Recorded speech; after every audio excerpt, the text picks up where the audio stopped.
안녕하세요 여러분, 인철 변호사입니다.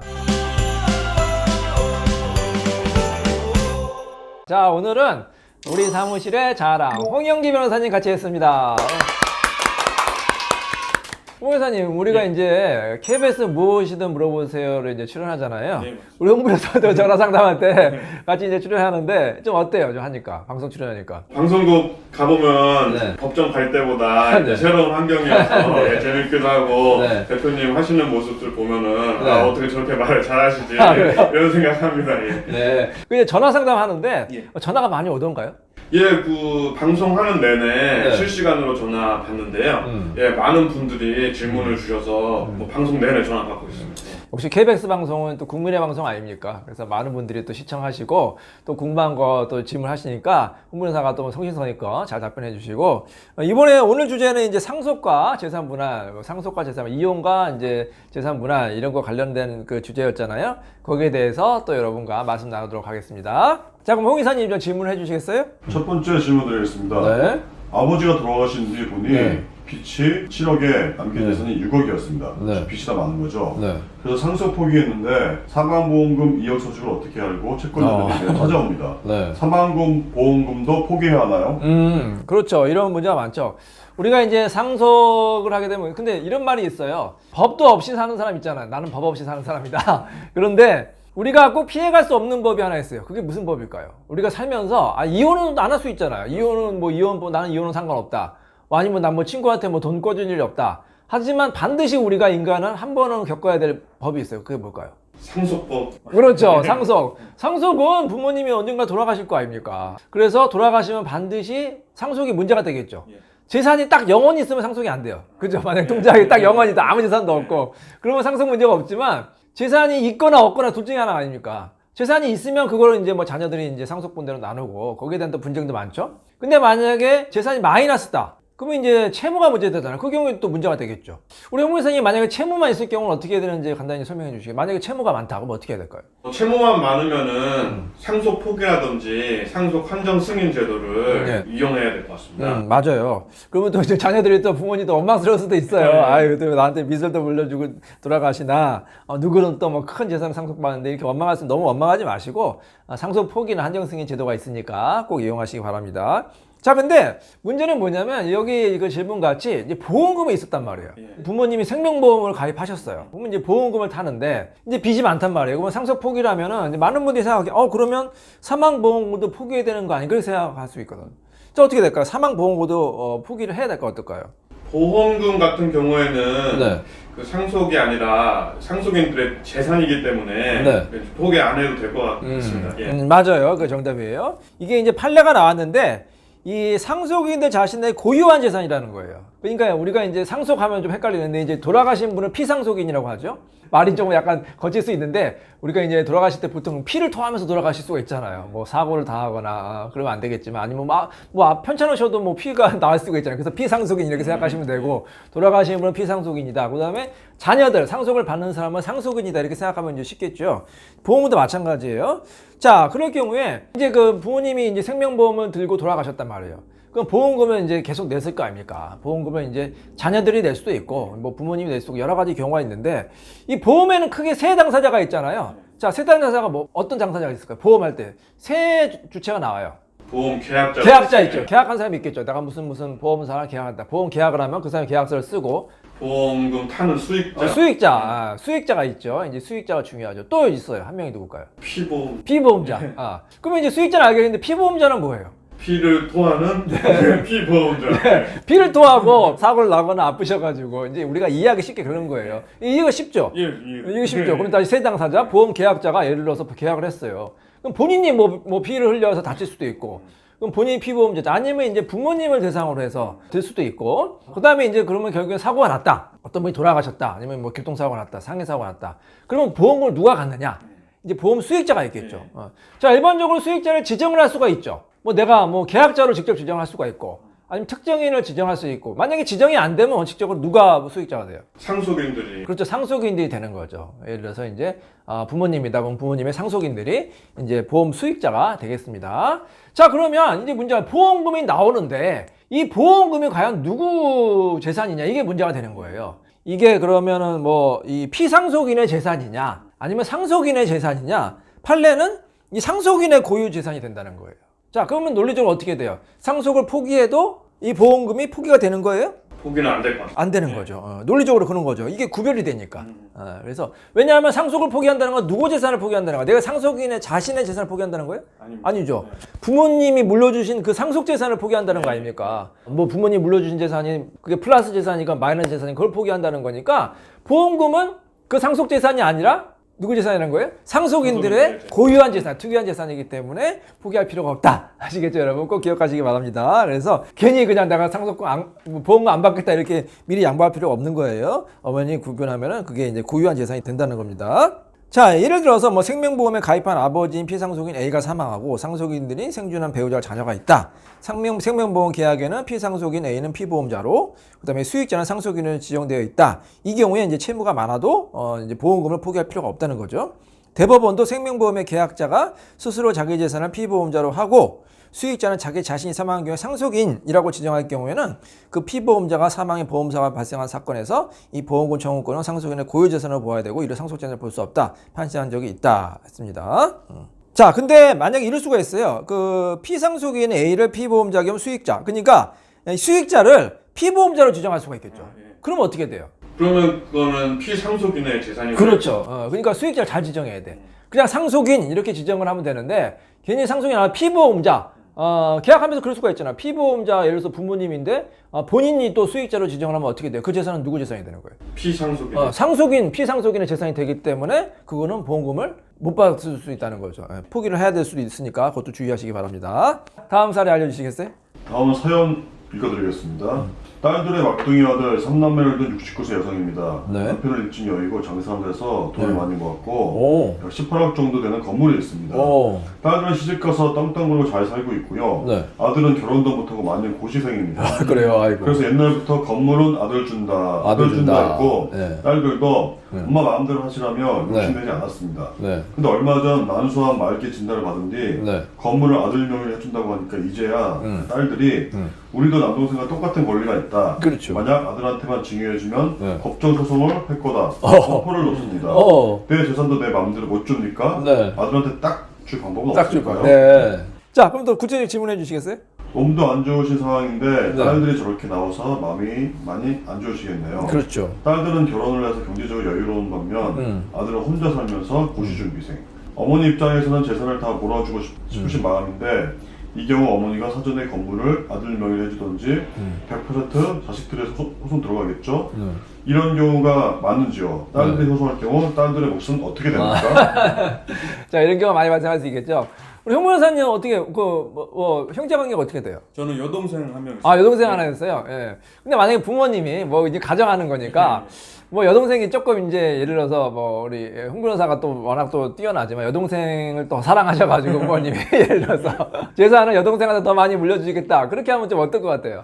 부모님의 네. 마음이 그러시면은 네. 뭐 따라야겠지만 네. 그래도 법에서는 뭐 균등하게 상속되게 돼 있으니까 왠지 마음도 아프고 약간 원망스럽기도 하고 그럴 것 같습니다. 네, 좀 서운하죠? 네. 아주 솔직한 표현이에요. 아무리 효자라 하더라도 부모님이 나를 좀 서운하게 하시고 다른 자녀한테만 더 많이 준다고 하면 아무래도 서운하죠. 그게 인지상정이죠. 그래서 제 생각에는 그냥 뭐 형편이 좋고 나쁘고 그런 걸 떠나서 일단은 평등하게 했으면 좋겠어. 법대로. 그죠? 법대로 똑같이 1대1로 나누고 받은 다음에 그거를 이제 뭐 형편이 좋은 사람은 좀 도와줄 수 있잖아요. 그런데 부모님이 뭐 유언장이나 미리 그냥 특정 자녀에게만 편애하셔가지고 주면은 다른 자녀가 서운할 수가 있어요. 이 사건도 마찬가지 아닙니까? 아들이 고시생이다. 아들이 고시생이에요? 참 고생 많이 하시겠네. 자, 그래서 어렵다. 그래서 이제 어머니가 아들한테만 준다고 하면 당연히 딸이 서운하겠죠. 아무리 본인이 잘 살아도 본인이 잘 사는 건 본인이 열심히 노력해서 잘 사는 건데 왜 본인이 잘 산다고 해서 안 주고 아들은 고시생이라고 해서 더 많이 주고 그거는 불평등하다. 우리 인간이 가장 억울할 때가 뭐냐면 차별받는 데 생각할 때 가장 억울한 거 아닙니까? 형제간에도 마찬가지죠. 자, 이 경우에 그러면 우리 딸이 어떤 권리구제를 할 수가 있을까요? 어머니가 전 재산을 아들한테만 준다고 했을 때 어떤 걸 주장할 수 있어요? 유류분 소송 청구하는 거 그렇죠. 고민해 볼 수 있을 것 같습니다. 네. 자, 유류분이라는 건 뭐죠? 만약에 상속에서 배제되거나 아니면 차별받는다고 생각했을 때 본인이 더 받은 사람한테 청구하는 거 유류분이라고 하죠. 다만 그걸 다 본인의 상속분을 다 받는 건 아니죠. 절반만 청구하는 겁니다. 예를 들어서 이 건물이 아까 얼마라고 그랬죠? 한 18억 정도? 18억 정도면 원래는 얼마씩 나눠야 돼요? 군중하게 하면 9억씩 나눠야 되는 거 아닙니까? 9억씩 나눠야 되는데 만약에 18억을 전부 다 아들한테만 줬다? 그러면 딸이 자신의 몫인 9억 원을 청구하는 게 아니고 9억 원의 절반인 4억 5천만 원을 이제 그 오빠한테, 아들한테 청구하는 게 유류분 제도라고 할 수가 있겠습니다. 자, 우리 홍 변호사는 유류분 사건 많이 했잖아요. 예, 유류분 사건. 유류분 사건 할 때는 또 어떤 요건이 필요하고 어떤 주의점이 또 있어야 될까요? 유류분 사건 같은 경우에는 일단은 상속 재산을 다 할 때 뭐 생전에 이렇게 증여한 재산이나 이런 게 모두 포함되고 또 유류분 청구하는 청구권자 입장에서도 이제 상속 재산을 많이 안 받으셨기 때문에 유류분을 청구할 수 있다 이렇게 생각하시는 경우가 있는데 뭐 생전에 또 부모님한테 증여를 받은 경우에는 그런 재산들이 모두 포함되기 때문에 유류분 요건이 해당이 되는지 한번 살펴보셔야 될 것 같고요. 또 유류분 같은 경우에는 소멸시효가 있어서 이 소멸시효가 지난 다음에 유류분을 청구를 한 건 아닌지 이런 부분들을 검토를 해야 될 것 같습니다. 이 유류분 사건이 복잡해요, 굉장히. 그 사람한테 복잡하고 이게 만만치 않은 사건입니다. 자, 일단은 처음에는 입증해야 되는 게 뭐냐면 부모님이 도대체 어떤 재산을 얼마큼 줬는지가 또 입증이 될 거 아닙니까? 그래야지 뭐 얼마를 청구할지 정하는 거잖아요. 근데 원칙적으로는 증여한 재산은 그거는 언제 증여해도 상관없죠. 그게 뭐 1년 전에 증여했건 뭐 아버지가 뭐 10년 전에 뭐 아들한테 증여했고 20년 전에 증여했고 10년이 넘어도 상관이 없습니다. 다만 문제는 뭐냐면 그 입증이 돼야 되죠. 가장 어려운 게 돈으로 준 경우 입증이 안 되잖아요. 뭐 돈을 받았다고 하는데 그걸 어떻게 입증하겠습니까? 그래서 우리 실무에서는 인정하는 게 크게 두 가지로 생각할 수가 있어요. 일단 부동산을 등기로 넘긴 경우에 거기에 이제 등기부등본에 증여라고 이제 또 적혀 있어야 되죠. 근데 간혹 가다가 이게 또 난감한 게 증여라고 안 적히고 매매로 적힌 경우 있어요. 매매로 적힌 것도 받을 수 있어요? 그 매매로 적힌 경우에는 판례가 나뉘어지는 것 같은데요. 그래서 그 매매로 한 경우에 이제 자식들이 그 매매를 할 당시에 나이가 너무 어려서 이렇게 매매로 하는 게 불가능했다. 그래서 이거는 부모님의 도움 없이는 이 매매가 불가능한 거였다. 이런 거 입증에 성공하는 경우에는 이거를 이제 증여로 볼 수가 있는데 만약에 그런 입증이 하지 못하면은 이 등기상 매매로 되어 있기 때문에 이거는 상속 재산에 또 포함이 안 되는 것 같습니다. 이게 한번 등기부에 찍혀버리면 그거를 번복하는 게 너무 힘들죠. 그러니까 매매라고 찍혔으면은 이게 증여라고 막 주장해도 어려워요. 물론 이제 말씀하신 대로 이 부모님이 자녀한테 증여해서 자녀가 예를 들어서 뭐 학생이었다. 뭐 고등학생이다, 대학생이었다. 그렇기 때문에 이제 다른 자녀들은 아니 고등학생, 대학생이 어떻게 그 집을 뭐 몇 억이나 되고 샀겠습니까? 이건 증여입니다. 이렇게 주장을 할 거 아닙니까? 근데 그것만은 인정이 될까요? 그것도 인정이 쉽지는 않은 거죠. 쉽지는 않죠. 아니 뭐 고등학생이나 대학생이 돈이 뭐 있을 수도 있고 아니면 부모님이 또 다르게 도와줘가지고 또 살 수도 있기 때문에 그래서 한 번 등기부등본에 매매라고 찍혀 있으면 그거를 증여로 번복하는 것은 아주 어렵다 이렇게 보시면 되겠어요. 자, 그다음에 이제 그 입금할 때가 있잖아요. 그럼 입금한 거는 그 통장만 내면 될까요? 부모님한테 예를 들어서 통장에 딱 찍혀 있어. 부모님이 뭐 큰아들한테 뭐 언제 뭐 몇천만 원 딱 보내줬다. 그럼 그것만 가지고 인정이 돼요? 그 같은 경우에도 뭐 입금해서 다른 원인에 의해서 뭐 입금이 된 거라든지 뭐 상대방 쪽에서는 뭐 채권 채무 관계가 있었다 뭐 이렇게 주장을 할 수도 있을 것 같고요. 아니면은 뭐 부모님께서 뭐 특별하게 이제 뭐 간호를 했다거나 뭐 이런 다른 사유들이 있어서 뭐 정당한 액수가 입금이 된 거다 이렇게 주장을 또 할 수 있을 것 같습니다. 맞아요. 그것도 아주 쉽지는 않겠죠. 물론 등기부등본에 매매라고 찍힌 것보다 좀 쉽겠죠. 일단은 계좌를 이체했으면 그걸 증여라고 이제 볼 수 있기 때문에. 하지만 이제 그걸 또 이제 다르게 주장하는 사람도 입증해야겠죠. 뭐 대여 관계다, 뭐 채권 채무 관계다 그런 거 입증해야만 될 것 같습니다. 자, 그걸 다 입증을 했어요. 다 입증을 하면은 이제 보통은 어떤가요? 이 유류분 사건에서는 이제 어때요? 그 형제들 간에 좀 감정이 좀 안 좋아서 또 소송까지 하는 거 아닙니까?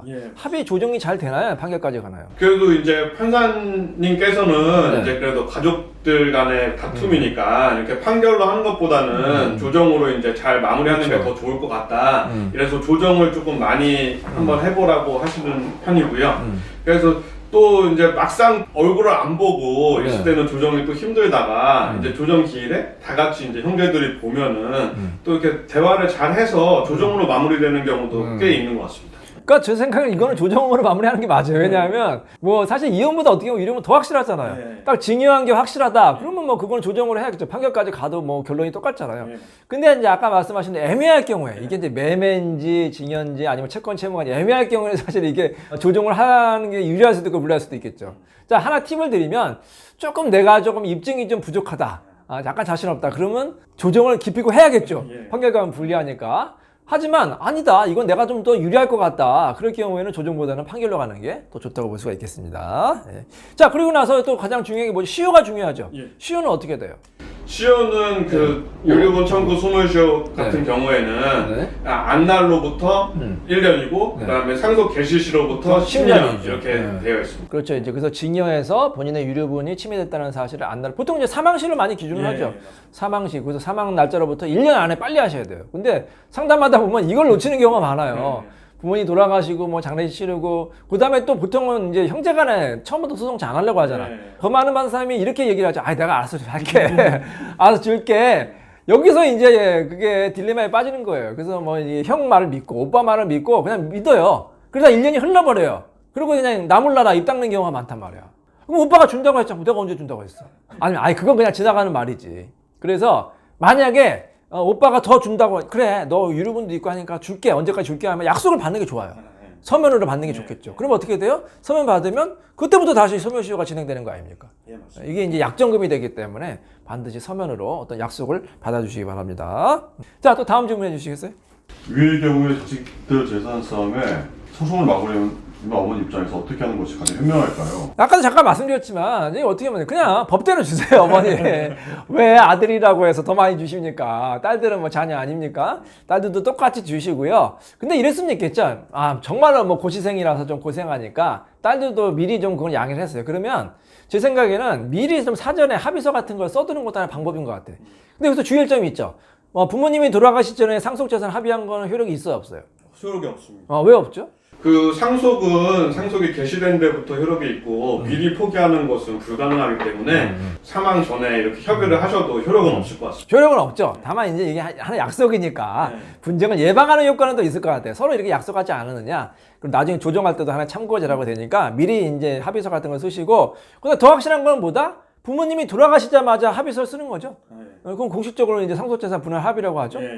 그러면 또 분쟁을 예방할 수 있으니까 그것도 참고하시기 바랍니다. 35년 전에 큰형이 상속받은 시골 땅이 네. 개발이 되어서 오. 27억이 되었다는데 이야. 배 아파서 밤잠을 설치고 있습니다. 다만 얼마라도 나눠받을 법적인 방법은 없을까요? 네. 자, 어떨까? 이런 경우 많죠. 뭐 상속을 이제 해서 이제 예를 들어서 상속 돌아가셔서 상속 재산 분할 합의를 했어요.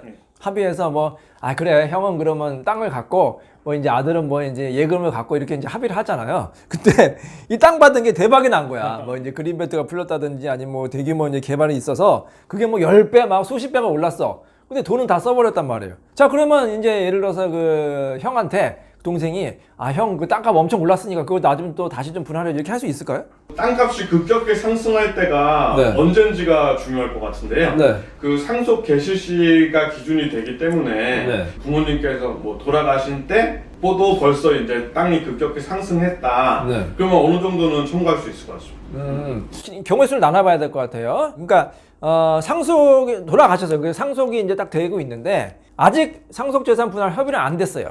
협의가 또 오래 걸릴 수 있잖아요. 뭐 누구 갖겠다. 그러면 이제 그때 시간이 흐르죠. 뭐 1년이 지났다. 근데 그동안에 땅값이 급격히 올랐다.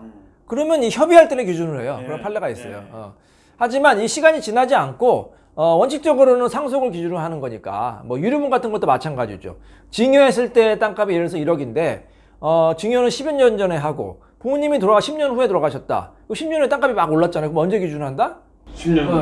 10년 후. 그러니까 사망시를 기준으로 하는 거죠. 징여시를 기준으로 하는 거니까 유류분 같은 경우에는 징여할 때를 기준으로 하는 게 아니라 징여시에는 땅값이 1억이다. 근데 사망시에는 땅값이 올라서 10억이다. 그러면 사망시를 기준으로 해서 이제 그거를 이제 분할하면 되고요. 다만 협의가 안 돼서 계속해서 시간이 지나면 마지막에 협의할 때 그때를 기준으로 아니면 상속재산 분할 심판하면은 재판할 때 그 재판 당시 아니니까 변론 종결시라든지 재판 당시에 시가로 이제 땅값을 정하면 되겠습니다. 이게 땅값이나 집값이 계속 올라서 이런 분들이 많아요. 이게 이혼도 마찬가지잖아요. 이혼할 때도 집값이 막 오르면은 그걸 언제 기준으로 하느냐? 보통은 사실심 변론 종결시를 기준으로 하면 되겠습니다.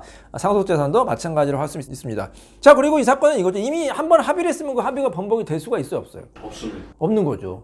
형이 땅을 갖기로 했으면 그 땅값이 오르든 내리든 그 형 거예요. 형의 운인 거예요. 그거를 땅값이 올랐다고 해서 다시 청구할 수도 없고, 또 설령 청구한다고 하더라도 이미 30년 전에 거는 어떻게 돼요? 시효가 지났잖아요. 그래서 시효가 지나서도 청구할 수 없을 것 같습니다. 예, 다음 사연입니다. 상속이냐 증여냐 그것이 문제로다. 남편이 남긴 7억 상당의 상가하나에서 나오는 임대소득으로 네. 다달이 빚 갚고 넉넉지는 않지만 부족하지 않게 생활하고 있는 김씨. 네. 얼마 전부터 하나뿐인 아들 며느리가 찾아와 회사를 때려치고 애견 카페를 내겠다며 상가를 팔아 3억만 사업적으로 대달라는 것. 도와달라. 쌍수 들고 버티는 김씨와 어차피 물려줄 거 필요할 때 먼저 달라 조르는 아들. 죽고 나서 상속해야 세금 안 낸다는 어머니와 사업자금 대주는 건 세금 안 내도 된다는 아들. 네. 과연 누구의 말이 옳을까요? 아, 그래요. 또 질문입니다. 질문해 주세요. 저렇게 해서 3억 사업자금을 다 엄마가 대줬단 말이에요. 그런데 돈만 가지고 가고 괘씸하게 엄마를 헌신짝 취급하고 콧배기도 비치지 않는 아들. 사전증여, 변심한 자식한테 준 돈 빼앗을 방법은 없을까요? 참 이런 자식 있죠. 홍 변호사는 어떤 생각이 드세요? 이런 자녀를 보면. 코빼기도 안 붙이고 이랬다고 하니까는 좀 너무 불효자가 아닌가 이런 생각을 하게 됩니다. 예. 맞아요. 만약에 홍 변호사 또 애기 있잖아요. 얼마나 사랑스러워요, 귀여워요. 이제 만약에 애기가 커서 이제 홍 변호사가 이제 나중에 돈을 많이 벌었어.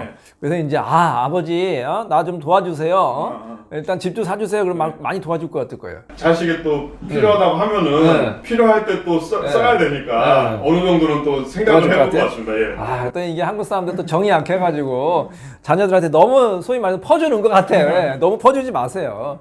제 생각에는 저는 이제 공부하거나 그런 거는 투자라 생각해서 이제 많이 도와줘야 될 것 같아요. 너 뭐 공부해라, 대학원 가라, 유학 가라 그런 비용 대주는데 뭐 그러고 나서 뭐 사업자금 대달라, 뭐 집 사달라 그거는 아닌 것 같아. 왜냐하면 자녀가 그러면 게을러질 수가 있고 이게 또 자녀를 망치는 또 결과가 나올 수 있고. 왜 우리 유대인 속담에 그런 말 있잖아요. 자녀를 사랑하면 고기를 잡아주지 말고 고기를 잡는 법을 알려줘라. 그런 게 맞는 것 같아요. 너무 퍼주시지 마시기 바랍니다. 자, 근데 또 정이 약해가지고 자녀한테 이렇게 준다. 이걸 법적으로 증여라고 하잖아요.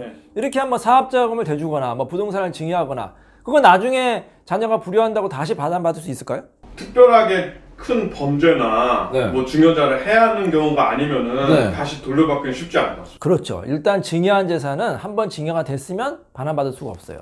이럴 수는 있겠죠. 내가 집 물려줄게. 왜 구두 계약도 약속이잖아요. 구두로만 물려준다고 했을 경우에 아들이 왜 아버지 안 물려줘요? 그렇게 할 경우에는 구두 계약은 취소할 수가 있죠.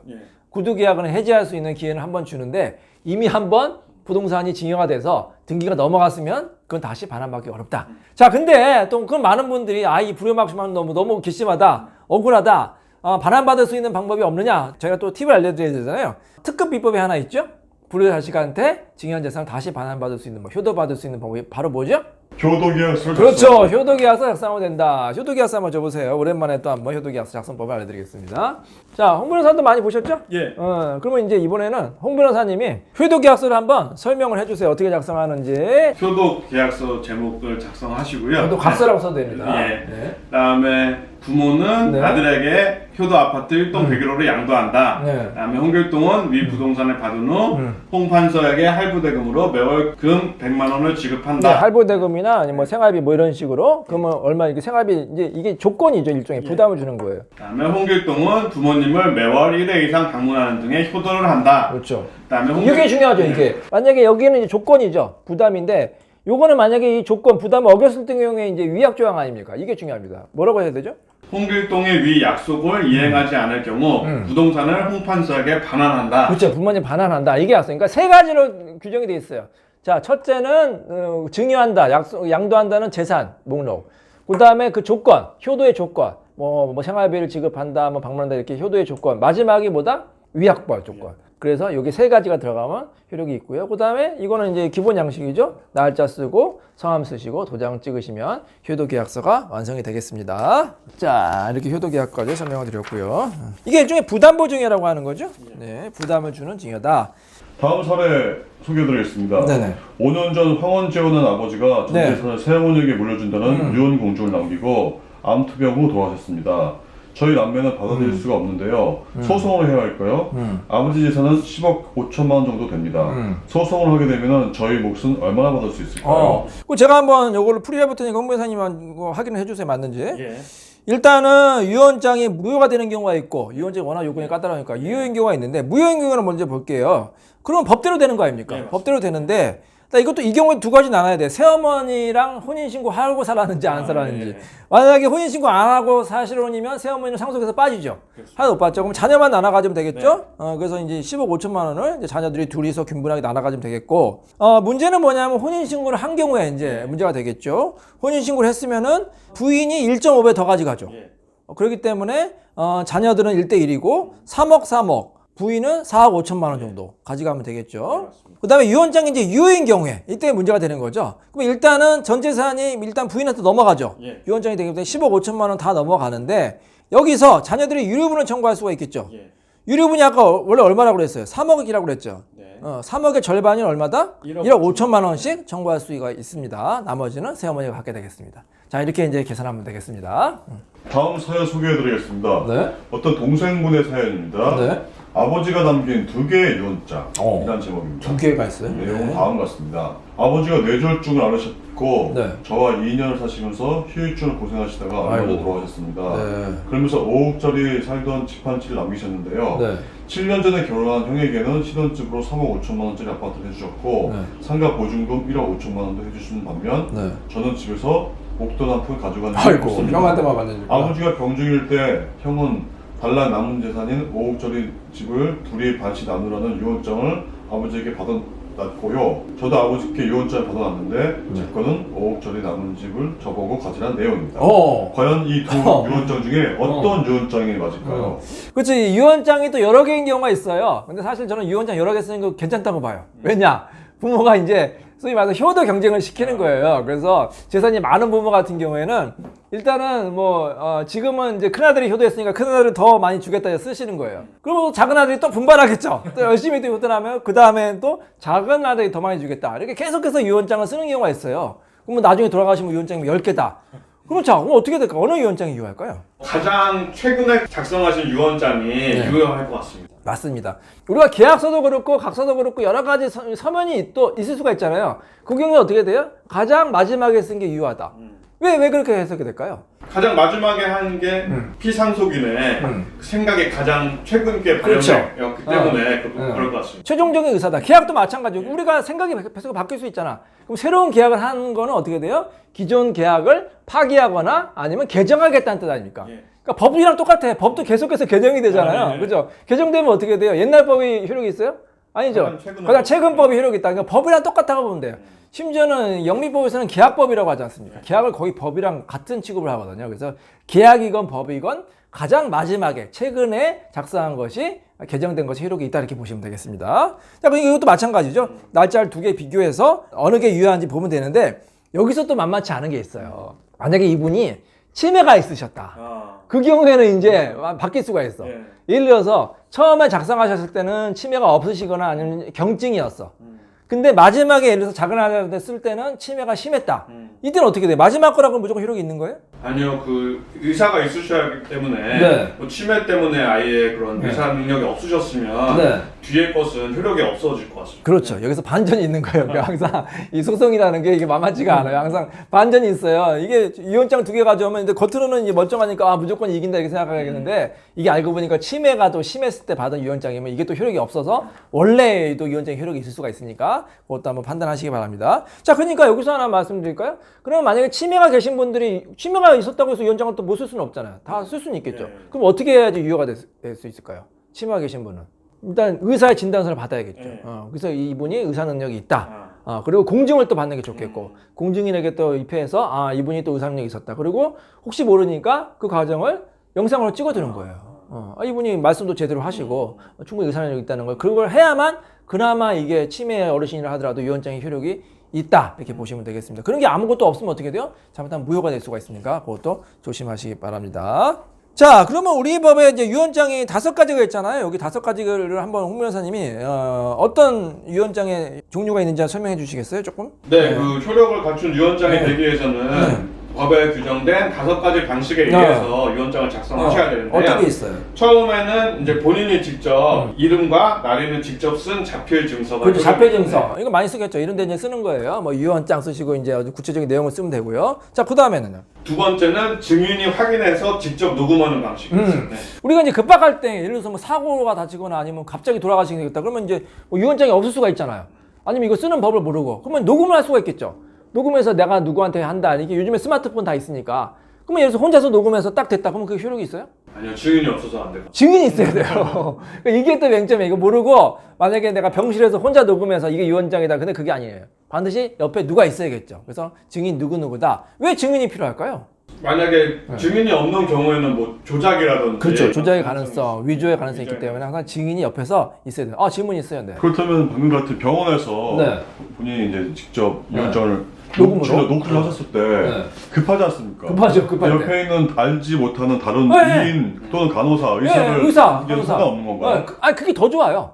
상속인이 있으면 이해관계이기 때문에 그게 또 뭐 안 될 수 이해관계 있는데 없는 사람. 이해관계 없는 의사, 뭐 간호사 아니면 옆에 있는 뭐 환자 이런 사람이 있는 게 좋아요. 근데 환자가 네. 의사, 간호사 또는 이제 옆에 있는 다른 환자가 제3자와 증인이 되는 거죠. 뭐 짜고서 예를 들어서 짜고요? 아니면 그쪽에게 내 의사를 전달해 갖고서 네. 조작을 할 수 있지 않을까요? 물론 뭐든지 조작할 수는 있어요. 심지어는 뭐 조작이 안 되는 게 어디 있겠습니까? 조작의 가능성이 최소화되는 거죠. 그리고 물론 혼자 하는 것도 왜냐면 유언이라는 거는 결국 뭐냐면 본인의 의사가 맞느냐 안 맞느냐. 근데 제 생각엔 사실 녹음이나 동영상 같은 게 인정해줘야 될 것 같아. 그것만큼 확실한 게 어디 있어? 그리고 동영상이 없어요. 많은 분들이 궁금해하시는데 휴대폰 동영상으로 찍는 녹음 유언은 없나요? 동영상이 녹음과 녹취보다 더 신빙성이 있는 거 그러니까. 아닐까요? 근데 법에는 왜 없어 동영상이? 왜 없을까요? 법에. 이 법이 만들 때가 아마 1960년인가 70년대이기 때문에 스마트폰이 없었어요. 사실 스마트폰만큼 확실한 게 어디 있어요? 영상을 딱 찍는데 그 영상을 뭐 조작하는 게 사실 더 어렵잖아요. 그리고 조작이 됐으면 또 전문가가 판단하잖아. 이거 조작이 됐는지 안 됐는지. 그래서 영상이 확실한데 법이 만들어졌을 때 스마트폰이 없어가지고 영상은 없었는데 그렇기 때문에 스마트폰 영상은 녹음에 준해서 이제 취급을 해요. 그래서 어떻게 돼요? 스마트폰 찍을 때 옆에 증인도 같이 나와야 돼요. 나 증인 누구누구입니다. 그래야지만 그게 스마트폰 영상도 하나의 유언이 되겠습니다. 또 뭐가 있어요? 네, 증인 2인과 공증인이 참여한 공정증서. 이게 가장 확실하죠. 그냥 공증사무실 가면 공증인이 보통 변호사가 되니까 그 사람들이 참여해서 유언하는 게 가장 확실합니다. 그리고요. 증인 2인 이상 참여한 비밀증서가 있습니다. 비밀증서는 뭐예요? 이 유언장을 좀 밝히기 어려운 경우에 이제 유언장을 작성하시고 접어가지고 이제 봉투에 넣는 거예요. 그래서 이제 날인 도장도 찍고 이걸 개봉 안 되게. 자, 그럴 경우에 이제 비밀리에 하는 걸 비밀증서를 하고 그 다음에 또 증인 2인 앞에서 구술한 구수증서. 구수증서랑 녹음이랑 뭐가 다를까요? 구수증서의 경우에는 피상속인께서 이렇게 말을 하시는 거를 받아 적어서 그거를 이제 구수증서를 만드는 것입니다. 그러니까 녹음기도 없는 거야. 녹음기도 휴대폰도 안 가져왔어. 근데 급해. 왜 우리가 사고 날 때 뭐 핸드폰을 잃어버리거나 뭐 핸드폰이 망가졌을 때 배터리가 없거나 그래도 빨리 예를 들어서 그 유언을 하셔야 되잖아요. 네. 그럴 때 어떻게 해야 돼요? 내가 내 재산을 누구한테 물려주겠다. 옆에 이제 같이 사고 뭐 예를 들어서 119 대원이 있을 수도 있고 그런 사람이 이제 빨리 받아 적는 거죠. 구수증서가 되겠습니다. 자, 이렇게 5가지 종류가 있으니까 참고하시기 바랍니다. 자, 또 질문해 네, 주시겠어요? 그렇군요. 네. 자식들 간의 어떤 분란을 막기 위해서라도 자식들이 미리 가져간 재산까지 고려해서 공평하게 형식이 맞는 유언장을 작성해 놓는 게 좋겠군요. 그렇죠. 그렇다면 유언장에 바른 형식이 있습니까? 저희가 또 유언장 또 어떻게 하는지 팁을 드리겠습니다. 자, 판례를 한번 주시겠어요? 자, 유언장, 이게 자필 유언장이죠? 네, 자필 유언장 저희가 항상 이렇게 꼼꼼하게 준비합니다. 그러면 홍 변호사님이 자필 유언장 어떻게 작성하면 되는지 한번 꼼꼼하게 설명해 주세요. 네. 처음엔 제목이 중요하죠? 뭐 유언장, 유언서 이렇게 쓰시면 되고요. 자, 그 다음에 또 뭐가 들어가야 돼요? 유언자의 인적 사항이 먼저 들어가야 돼요. 그렇죠. 뭐 이제 성명 적으시고 이제 주민번호까지 같이 들어가면 좋겠죠. 그 다음엔요. 그다음에 그 상속하는 재산 목록을 작성하셔야 돼요. 그렇죠. 뭐 부동산, 무슨 뭐 예금, 여러 가지 이제 그 재산이 있잖아요. 그거를 이제 빠짐없이 적는 게 좋아요. 꼼꼼하게 빠짐없이 적으시고, 그 다음에 뭐 어떻게. 이제 그 재산을 어떻게 처리할지 재산 처리 방법을 작성하셔야 될 것입니다. 그렇죠. 뭐 예를 들어서 부동산은 뭐 큰아들을 준다. 뭐 예금은 뭐 작은아들을 준다. 뭐 주식은 뭐 다른 데 준다. 이렇게 적으시면 되겠죠? 구체적으로 적는 게 좋아요. 그 다음에는 이게 중요해요. 이게 더 중요해요, 유언장은. 네. 유언을 하신 유언 장소를 작성하셔야 돼요. 주소를 작성해야 돼요. 꼭 들어가야 됩니다. 주소도 대충 쓰면 안 되죠? 다 끝까지 다 써야 돼요. 예를 들어서 무슨 아파트다 그러면 서울시 무슨 뭐 강남구 서초구 무슨 구 동 번지, 그다음 뭐 신주소나 구주소는 상관없습니다. 하여튼 정확하게 그다음에 몇 동 몇 호까지 쓰는 거예요. 근데 여기서 이런 경우가 있었어요. 이제 이 유언장은 좀 나이가 드시거나 급박할 때 쓰는 경우가 있잖아. 막 쓰는 거야. 이제 돌아가시 직전에. 근데 이게 갑자기 생각이 안 날 수가 있잖아. 내가 몇 동 몇 호더라? 그래서 모르겠다. 그냥 서울시 뭐 서초구 양지동 이렇게 썼다. 효력이 있을까요? 너무 급해가지고 어쨌든 양지동까지만 썼어. 번지랑 몇 동 몇 호는 안 썼어. 효력이 있을까 없을까요? 유언장은 엄격한 요건을 그렇죠. 갖춰야지 효력이 있기 때문에 그렇게 동만 쓰는 경우에는 효력이 인정이 안 돼요. 예전에 그래서 암사동 있잖아요. 암사동에서 이렇게 쓴 유언장이 무효라는 그런 판례도 있었어요. 반드시 몇 동 몇 호까지 끝까지 적으셔야 됩니다. 그 다음에 뭘 적어야 돼요? 유언 작성하신 날짜도 아주 중요합니다. 이 날짜가 왜 또 중요하죠? 아까 말한 대로 유언장이 여러 개 있을 때 어느 게 효력이 있는지 그것도 중요하기 때문에. 날짜도 마찬가지야. 그냥 3월이지. 그냥 3월까지만 썼어요. 그럼 어떻게 돼요? 그래도 요건을 갖추지 못해서 그러니까 몇 월 며칠인지 또 정확히 써야 돼. 그냥 달력 갖다 주시고 스마트폰 갖다 놓으시고 정확히 쓰셔야 됩니다. 그 다음에 이것도 중요하죠. 성명 적으시고 마지막에 뭘 찍어야 돼요? 날인. 도장은 안 가져왔네? 도장 가지고 사인한다. 사인 드득했어요. 효력이 있어요 없어요? 효력이 없습니다. 아니 왜 사인을 하는데 효력이 없어? 우리 계약서 쓸 때는 사인하는 거 효력이 있잖아요. 유언장의 요건이 엄격해서 날인으로 지정되어 있기 때문에 효력이 없습니다. 이게 또 재미있는 사례가 있었어요. 얼마 전에 예전에 어떤 그 훌륭한 분이 있었는데 그분이 우리 모교 연세대학교에 123억 원은 기부하겠다고 하신 거예요. 그래서 이제 유언장 쓰셨어요. 어떤 은행에서 쓰신 것 같아요. 은행에 이제 아마 123억 상당의 뭐 재산이 있었나 예금이나 이런 게 있어서 그 지점장한테 이제 내가 연세대학교 또 명문 사학 아닙니까? 연세대학교에 123억 원은 기증을 하면 또 그거를 장학금 학생들이 위해 좋은 용도로 쓰니까 기증하겠습니다 이렇게 쓰신 거예요. 그래서 뭐 123억 원 연세대학교에 이제 기부하겠다 쓰시고 이제 다 쓰셨어요. 주소도 이제 쓰시고 날짜도 정확히 쓰시고 성함도 적으셨는데 도장은 안 가져오셨네. 그래서 뭐 당연히 사인을 하셨단 말이에요. 그분 사인해서 이제 돌아가셨어요. 그러니까 이제 그 지점장님이 연세대학교에 이제 알려야겠죠. 학교 측에서 얼마나 이게 좋았겠어요. 총장님이 이렇게 훌륭한 분이 있다니. 그렇지 않아도 학생들 장학금 줘야 되는데 그래서 감사합니다 기도하면서 또 크리스찬 대학 아닙니까? 감사의 기도를 드리면서 그럼 123억 원 은행에서 주세요 이렇게 하려고 했더니 누가 또 브레이크를 걸었어요? 상속인들. 자녀들이 이제 또 좀 안타까우긴 해요. 자녀들이 또 이 아버지의 훌륭한 뜻을 따라서 학교에 기부하면 좋았겠지만 또 모르겠어요. 또 상속인들 걸리니까 상속인들이 이거 무슨 소리냐? 이거 우리가 상속받아야 되는데 소송을 한 거예요. 유언장이 무효다. 그래서 123억 원은 자녀들 소유다 이렇게 소송을 했어요. 자, 재판 결과 어떻게 나왔을까요? 재판 결과는 날인은 해야 되는데 서명을 하였기 때문에 이 유언장은 효력이 없다고 해서 상속인들이 승리해요. 맞아요. 그래서 법원에서는 이 유언장은 무효다. 그래서 1심, 2심, 대법원 전부 다 유족들의 손에 들여져서 학교 측에서 받지 못했어요. 그러니까 학교가 너무 안타깝죠. 그래서 헌재에 까지 갔어요. 헌재에 가서 이 법조항이 이게 문제가 있는 거 아니냐. 왜 꼭 날인만 해야 되느냐. 우리가 통용적으로 많이 사인도 해야 되는데 그래서 이 법이 무효라고 헌재에 소송을 한 거예요. 헌재에서 어떻게 결론 내렸을까요? 네, 헌법재판소에서는 그 유언장이 이렇게 엄격하게 한 것은 그 조항은 위헌이에요? 합헌이에요? 합헌이라고. 합헌이다. 그래서 헌법재판소에서도 결국에는 그 민법조항이 합헌이기 때문에 어떻게 된다? 반드시 날인을 하셔야 된다는 거예요. 날인. 도장을 찍으셔야 돼요. 도장은 인감 도장도 좋고 무인도 좋죠. 어떤 도장이 좋습니다. 다만 사인은 안 된다는 거예요. 꼭 기억하시기 바랍니다. 너무 안타깝죠. 이분이 그때 도장만 가져가서 도장만 찍었으면 우리 123억 원을 연세대학교에 또 장학금으로 쓸 수 있었을 텐데 너무나 안타까운 사건입니다. 자, 그래서 요즘에는 이 대학교에서 얼마나 큰 교훈을 얻었겠습니까? 어떤 분이 만약에 기부한다, 그렇게 쓰면 어떻게 돼요? 빨리 도장을 이제 받아요. 그래서 이제 기념 사진도 찍고 그게 다 이런 것 때문에 발생한 일입니다.